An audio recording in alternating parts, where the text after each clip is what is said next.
नमस्कार दोस्तों, स्वागत है आपका SSC learning point by Singh sir में। आज हम 6 जून का सिर्फ 3 का पेपर करने जा रहे हैं और बाकी तो सब कंप्लीट करवा ही चुके हैं धीरे धीरे। अब तो आपका बचेगा 7, 8 और 9 और 10। बस केवल 4 शिफ्ट आपकी बचेंगी और 4 दियाँ 12, यानी कि 12 पेपर बचेंगे। तो कोशिश करेंगे जल्दी से जल्दी इनको ख़त्म कर दें। चलिए स्टार्ट करते हैं। कह रहा है निम्नलिखित में से कौन सी योजना ग्राहक के लिए सबसे अधिक लाभकारी है। देखो 25 और 25% का एकल छूट मतलब क्या होगी, 25 + 25 - 25 × 25 बटे 100, यानी 50 - 6.25। 50 से 7 माइनस करोगे 43, यानी 43.75। कह रहा है 40% की, 40 से तो अच्छी फर्स्ट वाली है। एक खरीदो एक मुफ्त पाओ, यानी कि 50% की छूट, क्योंकि एक फ्री मिल रही है टोटल 2 में से, यानी 50%। और कह रहा है 30-20 की क्रमिक, तो 30 + 20 हुआ होगा, इसमें से कुछ तो माइनस होगा, तो सबसे अच्छी कौन सी है, तीसरी। अगला सवाल, एक व्यक्ति 8,000 की राशि पर 10% की वार्षिक ब्याज दर पर उधार लेता है, जबकि ब्याज अर्धवार्षिक रूप से चक्रवृद्धि होता है। तो 1 वर्ष की अवधि का चक्रवृद्धि ब्याज ज्ञात कीजिए। देखो पूरे वर्ष की 10% रेट थी, तो आधे वर्ष की क्या हो जाएगी, अर्धवार्षिक रेट 5% हो जाएगी। यानी कि और 1 साल में कितना टाइम स्लैब होगा, 2 बार होंगे, यानी 6-6 महीने के। तो 8,000 पर 2 बार का 5% का मतलब 1/20, यानी कि 21/20 गुणे 21/20, इतना ब्याज मिलेगा। यानी कि ये पूरा तुम्हारा बने जाके मूलधन अमाउंट बन जाएगा जाके 20 चौकू 80, 20 दूनी 40, 21 21 441 गुणे 20, यानी कि 0 2 एकम 2 2 चौकू 8 2 चौकू 8, 8,820 मिले। इसमें से 8,000 घटा दो, 0 2 8 820 हो गया। अगला सवाल, सुधीर ने अपनी वस्तुओं को उत्पादन लागत से केवल 8% अधिक पर बेचने का दावा किया, लेकिन एक ऐसे वाट का उपयोग किया जिस पर 750 ग्राम लिखा हुआ था, हालांकि वास्तव में इसका वजन 720 ग्राम था। सुधीर द्वारा अर्जित किया गया वास्तविक लाभ क्या है। देखो हमने मान लिया 750 ग्राम का मूल्य 750 रुपये था। अब उसने कहा 8% अधिक पर बेचेंगे, यानी कि 750 का 8% अधिक मतलब 108, तो 25 दिया 75 और 25 चौकू 100 हो गया। तो 3 4 से काटो, 4 दूनी 8 4 सत्ते 28, 27 दिया 81, यानी उसने कहा कि मैं 810 रुपये पे बेचूंगा, लेकिन उसने 750 की जगह 720 ग्राम दिया। तो 720 ग्राम की वैल्यू क्या हो जाएगी, 720 रुपये। तो उसे फ़ायदा कितना हुआ, 810 - 720, 0 11 से 2 गया 9 बचा, यानी कि 90 रुपये का फ़ायदा हुआ उसे। किस पर, 720 गुणे 100, 9 8 72, यानी कि 1/8 × 100 मतलब 12.5% का उसे प्रॉफिट हुआ। अगला सवाल, ए बराबर 30 दिया है, तो साइन ए साइन 30 की वैल्यू 1/2 प्लस 9 कोसेक ए, यानी कि गुणे 2 कर दो। Cot square A cot A मतलब कॉट 30 की वैल्यू √3, यानी √3 का स्क्वायर 3 बटे 12 × 1/2। 2 छक्के 12 हो गया, सॉरी 2 तियाँ 6 हो गया, तो 3 + 18 माइनस का 3 और अपॉन 6, 3 से 3 कैंसिल, 6 तियाँ 18। अगला सवाल, ए किसी काम को 5 दिनों में पूरा कर सकता है, बी उसी काम को 10 दिनों में। बी 10 दिन, एक ए से प्रारंभ करके यदि ए और बी बारी बारी से एकांतर रूप से काम करते हैं तो वे उस काम को कितने दिनों में पूरा कर लेंगे। देखो टोटल काम कितना था, 10, 5 दूनी 10 और 10 एकम 10। स्टार्ट किसने किया, 2, यानी कि ए ने स्टार्ट किया, फिर उसके बाद बी आया होगा, यानी कि 2 दिन में उन्होंने कितना काम किया, 3, यानी कि 10/3 करेंगे तो 3 त्रिका 9, और यहाँ पर क्या चल रहा था, डबल चल रहा था, यानी 3 दूनी 6, यानी 6 दिन में उन्होंने 9 काम कर दिया। काम बचा कितना, 1। अब किसका नंबर आएगा, फिर से ए का नंबर आएगा, यानी कि 1/2, यानी कि 3, सॉरी यहाँ दो का पेयर चल रहा ना, 2 दिन में 3 काम हुआ तो 3 से डिवाइड किया 3 आया, 3 दूनी 6, यानी 6 सही 1/2 दिन में पूरा कर लेंगे। अगला सवाल कह रहा है 5 त्रिभुजों की भुजाओं और कोणों की कुछ मापें नीचे दी गई हैं, दिए गए विकल्पों में से कौन सा त्रिभुज ABC के सर्वांगसम नहीं है। सर्वांगसम मतलब बिल्कुल एकदम हूबहू, मतलब एकदम समान। समरूप त्रिभुज होता है मिलता जुलता, सर्वांगसम बिल्कुल समान। ABC तो AB बराबर ये दिया है, BC बराबर 5 दिया है, CA बराबर 4 दिया है। अब देखो इसको चेक कैसे करना है, ऐसा नहीं हम ट्रायंगल बनाएंगे बार बार लिख के देखेंगे, ऐसा नहीं है। अब देखो पहला ऑप्शन है JKL, JKL में ये देखो कि JK कहाँ पर लिखा है, शुरुआत में, तो 3.6 वैल्यू दी गई है, तो AB की वैल्यू क्या दी गई 3.6, बिल्कुल सही बात है। लेकिन ये देखो कि L और J 4 सेंटीमीटर, L और J, तो यहाँ पर CA देखते हैं, CA कितना दिया 4, तो इसमें भी 4 दिया गया। अब इसमें ये एंगल 52.4, कौन सा एंगल, एंगल J, जो कि सबसे शुरू में दिया है 52.4, यानी कि एंगल A कितना होना चाहिए 52.4 होना चाहिए, लेकिन यहाँ पर तो 52.4 B का है, तो यानी कि ये वाला नहीं होगा। तो यही पूछा गया तो कौन सा नहीं होगा, तो ऑप्शन पहला ही मिल गया, तो यही आंसर सही है। अगला सवाल, 2 उम्मीदवारों के बीच हुए एक विधानसभा चुनाव में विजेता को कुल वैध मतों के 56% मत प्राप्त हुए, कुल मतों के 5% मत अवैध घोषित किए गए। यदि मतदाताओं की कुल संख्या 3,20,000 है तो जीतने वाले उम्मीदवारों के लिए डाले गए वैध मतों की संख्या क्या है। देखो 3,20,000 थी टोटल, इसमें से 5% क्या हुए अवैध घोषित हुए, तो 95% क्या रहे होंगे वैध। तो विजेता को कुल वैध मतों का 56% मिला, और वही निकालना है जीतने वाले उम्मीदवार को डाले गए वैध मतों की संख्या कितनी है, यानी कि 56% की वैल्यू निकालनी है। 4 जीरो तो चले गए, यहाँ हुआ 32 गुणे 95 गुणे 56। अब इसका मल्टीप्लाई देखो कैसे करेंगे, 19 को क्या लिख सकते, 95 को क्या लिख सकते हैं 19 बिना 95, और इसको 7 अट्ठे 56।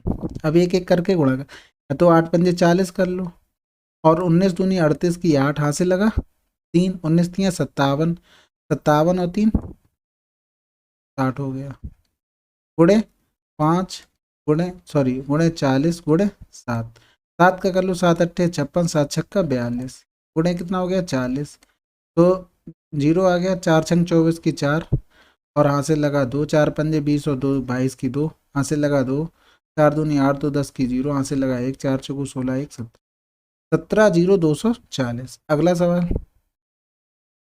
यदि किसी ब्रांड की बिक्री किसी वर्ष में इन 4 ब्रांडों की औसत बिक्री से अधिक है तो उसे 1 स्टार मिलता है। 2016 और से 19 तक किस ब्रांड में स्टार की न्यूनतम संख्या है। देखो 16 से 19 तक यानी पूरा पूछा गया, देखो ये तो सारे बढ़ते जा रहे हैं, लेकिन ये वाला देखो ये इसमें गया, फिर यहाँ पर गया, फिर देखो नीचे डाउन हो गया, फिर देखो नीचे ये सबसे ही नीचे रह गया, इसकी कहीं बढ़ोतरी नहीं हुई। बाकी देखो ये भी बढ़ता चला गया, एक डाउन हुआ लेकिन फिर बाद में बहुत ऊपर चला गया। तो कौन सा ऑप्शन सही है, ये वाला कौन सा है आपका B1, आंसर B1। अगला सवाल, एक परीक्षा में उत्तीर्ण होने वाले कुल अंकों में से 340 अंक प्राप्त करना आवश्यक है। एक छात्र को 244 अंक प्राप्त हुए और उसे कुल अंकों के 12% से अनुत्तीर्ण घोषित हो गया। देखो कह रहा है कि 244 अंक मिले लेकिन वे कुल अंकों के 12% से फेल हो गया, यानी कि इसको 12% और मिल जाते तो ये पास हो जाता है, यानी कि इसको 340 नंबर मिल जाते। 12% की वैल्यू 340 माइनस 244, यानी कि 10 से 4 गया 6 बचा, बचा 3, 13 में से 4 गया 9 बचा, यानी 12% की वैल्यू 96, तो 100% की वैल्यू 12 अट्ठे 96, यानी कि 800 नंबर का पेपर आओ। जो कह रहा है 80 किलोमीटर प्रति घंटा की चाल से चल रही 640 मीटर लंबी रेलगाड़ी ने उसी दिशा में 72 किलोमीटर प्रति घंटा की चाल से चल रही 540 मीटर लंबी रेलगाड़ी को पार किया। तेज चाल वाली रेलगाड़ी द्वारा दूसरी रेलगाड़ी को पूरी तरह से पार करने में कितना समय लगेगा, यानी कि T बराबर टोटल डिस्टेंस यानी कि 640 प्लस 540 अपान होता है सापेक्ष चाल, दोनों एक ही साइड चलनी तो चाल क्या होंगी माइनस हो जाएंगी। 72 यानी 80 से 72 घटाएंगे तो 8, ये किसमें किलोमीटर प्रति घंटा 5/4 18 कर दो, यानी कि ये हो गया 1180/40 गुणे 2 ने में 18, 2 दूनी 4 और 0 से 0, 2 से काट दो, 2 पंजे 10, 2 ने में 18, 9 ने में 81 की 1 हाथ से लगा 8, 9 पन्ना 45 और 9, सॉरी 9 पन्ना 45 और 8 53, 531। ये आया तुम्हारा सेकंड। अब ऑप्शन में देखो मिनट और सेकंड दोनों में, यानी 60 से डिवाइड कर दो तो 8 छंग 48, यानी 531 से 48 माइनस करेंगे तो क्या आ जाएगा 8 मिनट 51 सेकंड।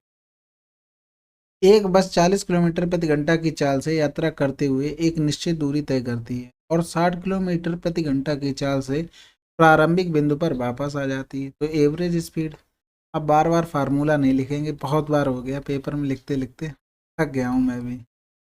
6 चौक 24 दूनी 48 आंसर। अगला सवाल, 9, 16 और 4 और 9 का मध्यानुपाती। देखो ए और बी का मध्यानुपाती क्या होता है, √AB।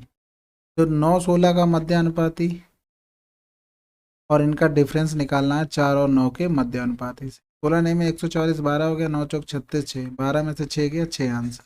अगला सवाल, किसी वस्तु के अंकित मूल्य पर 20% की प्रारंभिक छूट के बाद एक व्यापारी उस पर 10% की अतिरिक्त छूट देता है। वह उत्पाद को 54,000 में बेचकर 10% का लाभ देता है और वस्तु का अंकित मूल्य हमने मान लिया x था, पहले छूट दी उन्होंने 20%, तो 80 बचा होगा, फिर 10% दे दी यानी कि 90 बचा, और उसने बेचा कितने का 54,000 का, तो ये 100 कट जाएगा, 9 छक्का 54 और काट दो 8 से, 8 एकम 8 यानी 8 सत्ते 56, 8 पंजे 40, तो आंसर आ जाएगा तुम्हारा 75,000। अगला सवाल, गांव की जनसंख्या में प्रतिवर्ष 10% की दर से लगातार वृद्धि हो रही है। यदि इसकी वर्तमान जनसंख्या 54,450 है तो 2 वर्ष पूर्व यह कितनी थी। देखो 2 वर्ष पहले की पूछी गई, हमने मान लिया x थी और 10% की वृद्धि हो रही है, यानी 11/10 गुणे 11/10 बराबर कितनी होगी 54,450। 11 से काट दो, 11 चौक 44, बचा कितना, तो 4 बचा, 11 ने में 99, 11 पन्ने 55, 0, फिर 11 से काट दो, 11 चौक 44, 4 बचा, 5 बचा, सॉरी 11 पन्ना 55, यानी x बराबर 45 है। अगला सवाल, उन घनाओं का आयतन ज्ञात करें जिसकी विमाएं इतना है। आयतन ज्ञात करना है हमें, तो 15 गुणे 22 गुणे 5 कर दो, तो 15 पन्ना 75 होता है, यानी 22 पंजे 110 कर लो पहले, और तो 1650, 1650। अगला सवाल, निम्नलिखित में से कौन सी संख्या 55 से विभाज्य, यानी कि 11 से भी होनी चाहिए और 5 से भी होनी चाहिए। 11 से देख लो, 5 1 6, 6 2 8 और 8 6 14, 14 5 19, 19 से 8 गए 11, यही कट जाएगी। और देख लो 2 2 2 4 और 7 1 8 5 13, नहीं कटेगी, 13 में से 4 गया 9 बचेगा।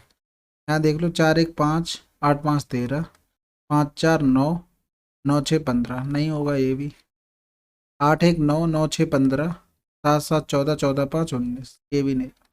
अगला सवाल, p बराबर 38 दिया गया है और इसका मान निकालना। देखो इसमें अंदर मल्टीप्लाई कर दो, PQ प्लस 3p² प्लस 3, ये देखो प्रीवियस ईयर का पेपर है, ऐसे टाइप का क्वेश्चन आ चुका है जिसमें आपका शायद p+1 हो जाता है, PQ -1 होता है या प्लस होता है, 100 वैल्यू दी जाती है p की, तो इसमें +1 करते हैं एक बार, -1 करते हैं, तो ये बन जाएगा तुम्हारा PQ प्लस 3p², यानी कि 1 यहाँ पर लिख लो, AQ plus BQ plus 3p हो जाएगा यहाँ पर, और p+1 माइनस का 1 हो जाएगा, तो PQ प्लस 1, ये क्या हो गया AQ प्लस BQ हो गया ना, तो p+1 का होल क्यू बन गया, माइनस का 1, तो p की वैल्यू क्या है 38 प्लस 1 का होल क्यूब -1 और 39 का क्यूब -1। अब तो देखो या तो 39 का क्यूब तुम्हें याद हो, या तो तुम अगर ट्रिक भी लगाते तो 9 का क्यूब करते, 9 ने 81, 9 यूनिट डिजिट आती, -1 करते तो क्या आता 8 आता। अब यहाँ देखो 8 2 में दिया हुआ है, ठीक है, और फिर और भी अगर लगाते तो हम इसको 40 मान लेते 39 को, तो 4 चौकू 16 चौकू 64, 64 से कुछ कम रहा होता, कुछ कम कितना रहा होता, तो लास्ट डिजिट तो हमने निकाल ली 8, तो हमें दूसरे और तीसरे ही ऑप्शन में देखना है कौन सा होगा 64 से कम 59, ऐसे करके हो सकता था। बाकी यहाँ पर लिख सकते हैं 40 माइनस 1 का होल क्यों लिख सकते हैं इसको। इसको सॉल्व करेंगे तो 4 चौकू 16 चौकू 6400 a cube minus b cube minus का 3 ए बी यानी कि 40, और यहाँ पर लिख देंगे 40 माइनस 1 यानी कि 6400 माइनस का 1 4 3 12 12 चौक 4800 माइनस का ही रहेगा 4 3 12 और वो भी किसका प्लस का 120। अब इनको जोड़ दो 6400 और 120 को, सॉरी 64,000 होगा क्योंकि 4 चौकू 16 चौकू 64 यानी कि 64,000। 120 इसमें जोड़ोगे तो 0 2 1 4 6 और माइनस कितना करना पड़ेगा -1 ये भी है ये जोड़ जाएगा तो 48 0 1, तो 10 से 1 गया 9 बचेगा, यहाँ पर 2 था 1 बचा, यहाँ बचा कितना 1, 11 से 8 गया 3 बचा, यहाँ बचा कितना 3, 13 से 4 गया 9 बचा, यहाँ बचा 5 यानी 59,319 ये आया। इसका 39 का क्यूब। अब ये क्या दिया हुआ था तुम्हें 1 दिया हुआ था इसके पास, तो माइनस का 1 कर दो 59,318। अगला सवाल, एक मिश्र धातु 350 ग्राम में तांबा और कांस्य, देखो तांबा दिया हुआ है और कांस्य दिया हुआ है 3:4, 4:3 का अनुपात बनाने के लिए इसमें तांबे की कितनी मात्रा मिलानी चाहिए। 4 अनुपात कितना बनाना 3, देखो 4:3 के लिए तांबा मिल रहा है ना कि ये कांस्य मिल रहा है, तो कांस्य तो सेम होना चाहिए यानी कि सेम कर लो। तो नया रेशियो बना 3 त्रिका 9 4 3 12 4 चौकू 16 4 3 12। अब देखो कितना मिलाया है 7 मिलाया है, तो मिलाई जानी चाहिए मतलब वही निकालना कि कितना तांबा मिलाया गया।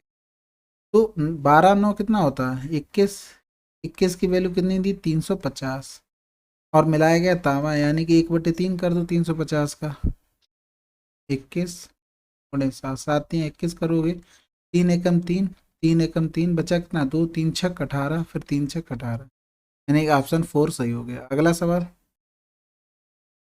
एक पासे को 150 बार फेंका जाता है उस जिसके परिणामों 1 2 3 4 5 और 6 की बारंबारता निम्न तालिका में दी गई है। पासे पर आने वाली संख्या कितनी बार एक अभाज्य संख्या होती है। देखो 2 एक हमारी अभाज्य संख्या है, 33 भी है और ये 10 भी है, तो 33 10 43, 43 और दूनी कितना होता है 86। अगला सवाल, 2021 में भोजन पर किया गया व्यय, देखो 2021 है भोजन पर किया गया व्यय कितना 20% यानी कि 100% की वैल्यू है A108 1 2 3 4 बटे 100 गुणे 20 कर देंगे, ये किस पे आ गया भोजन का आ गया। 2020 में शिक्षा पर किए गए व्यय का कितना % है, शिक्षा पर कितना किया गया है यहाँ पर 25 यानी कि 100 की वैल्यू कितनी है 96 1 2 3 4 बटे 100 और शिक्षा का निकालना तो गुणे 25। कह रहा है इसका कितना % ये है यानी कि इसका x% हमने मान लिया ये है, तो 100 से 100 कैंसिल हो जाएगा, 4 जीरो से ये 4 जीरो कैंसिल, 12 8 96 12 ने में 108 और यहाँ पर काट दो 5 चौकू 20 पचम 25 और 5 दूनी 10 हो गया, और यहाँ से काट दोगे जब 4 दूनी 8 और 2 एकम 2 यानी x बराबर कितना आ गया 90। अगला सवाल, 99 इंटू 99 माइनस 1, या तो भैया होशियार हो तो A² - 1 का फार्मूला लगा दो A-1 A+1, और नहीं होशियार हो तो 99 का स्क्वायर तुम्हें याद ही होगा, 99 से 1 गया 98 और 99 प्लस 1 100 यानी कि आंसर 9800। अगला सवाल का देखो होल स्क्वायर कर दो, होल स्क्वायर करोगे तो 2 + √3 हो जाएगा, होल स्क्वायर करके लिख रहा हूँ इसका, और ये हो जाएगा 2 - √3 प्लस का 2 × 2 + √3 ब्रैकेट में 2 माइनस का √3, ये तो कट जाएगा तो 2 2 4 हो जाएगा प्लस का 2, तो 2 दूनी 4 में से 3 गया 1 हो गया यानी कि ये कितना आ गया 6। इसका 2 हटाएंगे ऊपर तो इसके ऊपर आ जाएगा 1/2 यानी कि √6 आंसर। अगला सवाल,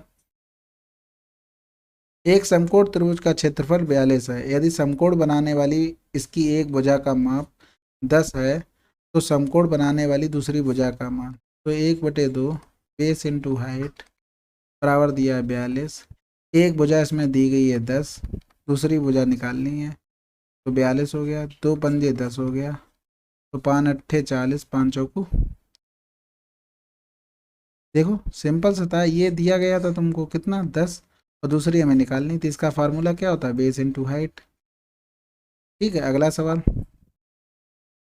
यदि घनाभ की लंबाई चौड़ाई ऊंचाई इतनी दी गई है तो उसका आयतन ज्ञात कीजिए। देखो मीटर में पूछा गया, ये सेंटीमीटर में 500 कर दो, मीटर में हो गया 50 दूनी 100, 2 3 6, 12 3 36 मीटर क्यूब। चलिए देखिए, हमने आज 6 जून के शिफ्ट 3 का पेपर सॉल्व कर लिया है, और बाकी बचे 3 शिफ्टों के शायद बचे हैं, 7 8 9 10, 4 के बचे हैं। चलिए फिर मिलते हैं अगली शिफ्ट में, और उसके भी ऐसे ही सॉल्व कर लेंगे जल्दी से जल्दी। चलिए, थैंक यू वेरी मच।